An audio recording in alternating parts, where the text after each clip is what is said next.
Morning class. बेटा आज हम रिवीजन करेंगे बीमार का इलाज। ये एक एकांकी है, इसके लेखक हैं उदय शंकर भट्ट।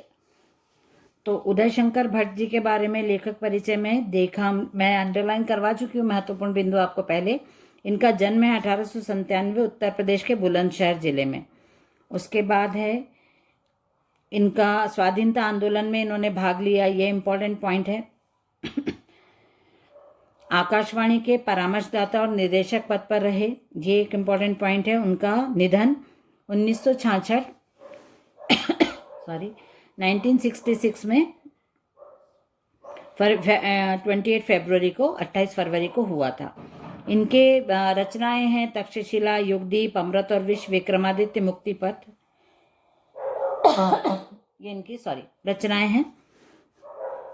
उसके बाद केंद्रीय भाव में हम देखेंगे, जैसे कि ये पाठ है बीमार का इलाज, एक एकांकी है, मनोरंजक, थोड़ी सी कॉमेडी है, मनोरंजक घटना पे आधारित है, लेकिन फिर भी ये समाज के जो रूढ़ियां हैं और जो पुरानी मान्यताएं हैं उनको भी इंगित करती है, मतलब उनको भी उजागर करती है इस एकांकी में, कि कैसे लोग अपनी पुरानी रीति रिवाज और परंपराओं को छोड़ने के लिए और अंधविश्वास में बिलीव करते हैं, अंधविश्वास के साथ चलते हैं। ये सब बताया इस एकांकी में। एकांकी मतलब पहले बता चुकी हूँ कि एक अंक का नाटक होता है जो किसी एक विषय पर आधारित होता है, और इसी एकांकी में, इसी छोटे से नाटक में जो विषय रहता है उसका कंक्लूजन भी अंत में बताया जाता है, निष्कर्ष भी इसी में बता दिया जाता है। इसके कोई पार्ट नहीं होते, एक ही भाग में ये नाटक खेला जाता है। और किसी एक, तो इस नाटक में जो एक व्यक्ति होता है, उसका मित्र उसके घर आता है उसके साथ घूमने फिरने के लिए, आसपास की जगहों को देखने के लिए, तो वो बीमार पड़ जाता है आके उसके घर। तो उसके जो फैमिली मेंबर्स रहते हैं, घर के मुखिया, उनकी पत्नी, उनका नौकर और भी जो घर में लोग रहते हैं, वो अपने अलग अलग विश्वास, अलग अलग मान्यता, अलग अलग तरीकों से उस व्यक्ति का इलाज करवाना चाहते हैं। घर के मुखिया जो रहते हैं वो एलोपैथी में विश्वास करते हैं। घर की जो मालकिन रहती हैं वो पूजा पाठ में विश्वास करते हैं। घर के जो नौकर रहते हैं वो झाड़ फूक में विश्वास करते हैं, तो वो झाड़ फूक से उनका इलाज करना चाहते हैं।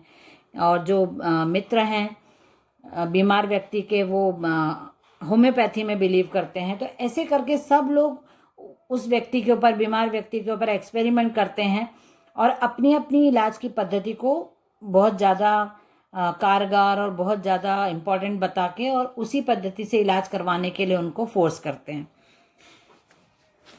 जो होम्योपैथी मानते हैं वो होम्योपैथी के बारे में बहुत अच्छी बातें बताते हैं। जो घर की मालकिन रहती हैं वो अनपढ़ रहती हैं, तो वो पढ़ाई लिखाई के महत्व को नहीं समझती हैं और वो पूजा पाठ से, भगवान के जल से उनको ठीक करना चाहती हैं।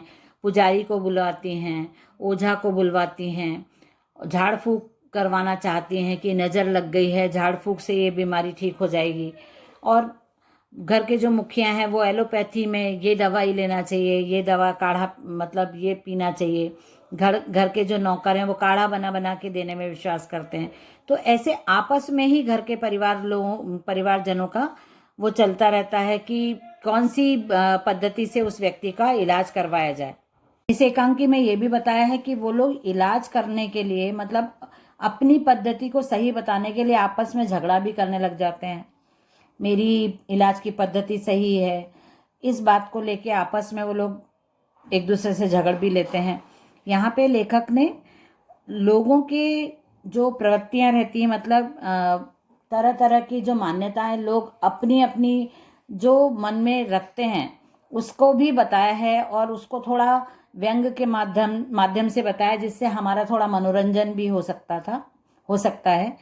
तो ये इस एकांकी में वैद्य जी और मंदिर के पुजारी, ऐसे लोगों से इलाज करवाने के विषय में भी बताया है। ये सब पाठ इसी पूरे अंत में ये होता है कि वो इतना परेशान हो जाता है वो व्यक्ति जो इनके घर पे आता है जो रहने के लिए, कि वो बिना इलाज करवाए ही अपने वहाँ से उनके घर से भाग जाने में ही अपनी भलाई समझता है। उसको लगता है कि ये तो मेरे ऊपर एक्सपेरिमेंट कर रहे हैं और मेरा इतनी तरीके से इलाज कर करके तो मुझे इससे अच्छा तो मैं वैसे ही ठीक हो जाऊंगा और मुझे यहाँ से चले जाना चाहिए। तो वो कोई बोलता है काढ़ा पी लो, कोई बोलता है ये गोली खाओ, ऐसा करो, तो वो बहुत डर जाता है और वहाँ से उनके घर से बिना कुछ बोले वो फटाफट निकल जाता है। उसके बाद पेज नंबर 37 पे लघुत्तरी दीर्घोत्तरी जो हम कर चुके हैं पहले ही। उसके बाद पेज नंबर 38 पे शब्दों के मानक हिंदी रूप लिखिए। करवा तो चुकी हूँ मैं पहले, एक बार रिपीट कर रही हूँ। नाइट मतलब इसके हिंदी वर्ड्स लिखना है हमको। नाइट मतलब रात, हकीम वैद्य, फीवर बुखार, फैमिली परिवार, काबिल योग्य माइंड मस्तिष्क या दिमाग, ख्याल विचार, फेथ विश्वास, सलीका ढंग या व्यवस्था। उसके बाद सामासिक शब्दों का समास विग्रह कर उनके नाम लिखिए। ग्रह स्वामिनी, ग्रह की स्वामिनी तत्पुरुष समास।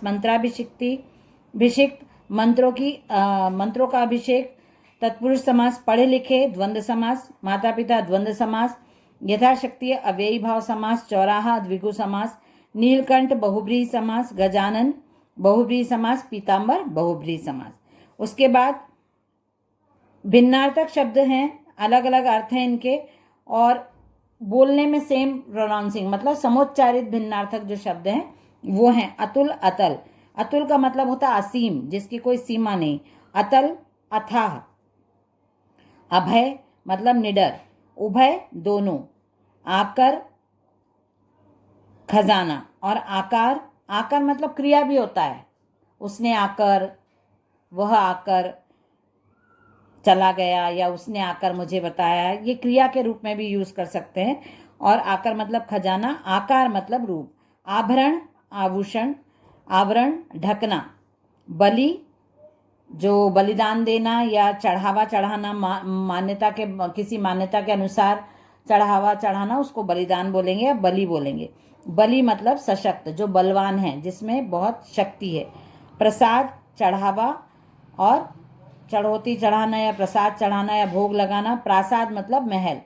शोक दुख, शौक रुचि। शकल, सॉरी आप लोग को दिख नहीं रहा है। शकल मतलब सुंदरता। सकल मतलब समस्त। ग्रह नक्षत्र, ग्रह मतलब घर। शर बाण, सर मतलब तालाब। अनिल मतलब वायु और अनल मतलब अग्नि। ये आपका हो गया। यहाँ पे मुहावरे हैं। नाक में दम होना, बहुत परेशान होना, भाड़ झोंकना, फालतू काम करना, चक्कर में पड़ना, किसी मुसीबत में पड़ जाना, गांठ बांधना, अच्छी तरह अपने आप को तैयार करना या याद रखना। मात देना, किसी को पराजित करना या चकमा देना। बाल धूप में पकना, अनुभव प्राप्त होना। पेज नंबर 39 पे है घोड़ी लोकोक्ति है। घोड़ी नहीं चढ़े तो क्या बारात भी नहीं देखी। मतलब अनुभव, कार्य नहीं करने पर भी अनुभव होना। आम के आम गुठलियों के दाम, कम खर्चे में भी बहुत कम खर्चे में भी वसूली कर लेना। हाथी के दांत खाने के और दिखाने के और दिखावा करना। अब पछताए होत क्या जब चिड़िया चुग गई खेत। समय निकल जाने पर पछतावे के सिवा कुछ नहीं मिलना। आधी छोड़ सारी को ध्यावे, आधी मिले न पूरी पावे। जो भी हमारे पास है उसका महत्व नहीं समझ के और अधिक प्राप्ति के लिए प्रयास करते रहना। थोथा चना बाजेगा ना, कुछ नहीं होने पर भी दिखावा अधिक करना। उसके बाद है निर्देशानुसार रूपांतरित कीजिए। मेरे भाग्य में गांव की सैर नहीं लिखी है, इसको विधि सूचक करना है। मेरे भाग्य में गांव की सैर लिखी है। कमबख्त बुखार बेमौके आधम का, प्रश्नवाचक मतलब क्वेश्चन मार्क हमको बनाना है, क्वेश्चन वाला प्रश्न बनाना है। क्या कमबख्त बुखार बेमौके आधम का, ये बुखार कमबख्त कैसे बेमौके आदम का, ऐसा भी हम प्रश्न बना सकते हैं। गांव का रास्ता उबड़ खाबड़ है, निषेधात्मक। गांव का रास्ता उबड़ खाबड़ नहीं है। बुखार कभी झाड़ फूक से गया है, विस्मयादि वाचक वाक्य। मतलब इसमें जो भी आपको वाक्य दिए हैं, यदि आप वो वाक्य बनाते हो तो उसके जो चिन्ह हैं उनका भी प्रयोग आपको करना है। यदि प्रश्नवाचक है तो आपको क्वेश्चन मार्क लगाना है, और यदि आपको निषेधात्मक है तो पूर्ण विराम लगेगा। या अब विस्मयादि जैसे लिखा है तो उसमें अरे के बाद उसका जो चिन्ह है वो आपको यूज़ करना। अरे बुखार कभी झाड़ फूक से गया है तो उनके चिन्ह आपको प्रयोग करना है। आज्ञावाचक है पंडित जी मंदिर में पूजा कर रहे हैं तो हम उसको बनाएंगे पंडित जी मंदिर में पूजा करो, ये आपका। उसके बाद है जो उदाहरण दिया है उसके अनुसार हमको वाक्य को रूपांतरित करना है। यदि तुम दवा नहीं पियोगे तो तुम्हें लाभ नहीं होगा, दवा पिए बिना तुम्हें लाभ नहीं होगा। यदि तुम स्टेशन नहीं जाओगे तो श्याम सुंदर नहीं मिलेगा। स्टेशन गए बिना तुम्हें श्याम सुंदर नहीं मिलेगा। यदि आप दूध नहीं पिएंगे तो शरीर में शक्ति नहीं आएगी, दूध पिए बिना शरीर में शक्ति नहीं आएगी। जब तक मैं दवा नहीं पीऊँगा तब तक मुझे नींद नहीं आएगी, दवा पिए बिना मुझे नींद नहीं आएगी। यदि रश्मि नहीं सोएगी तो उसे आराम नहीं मिलेगा, रश्मि को सोए बिना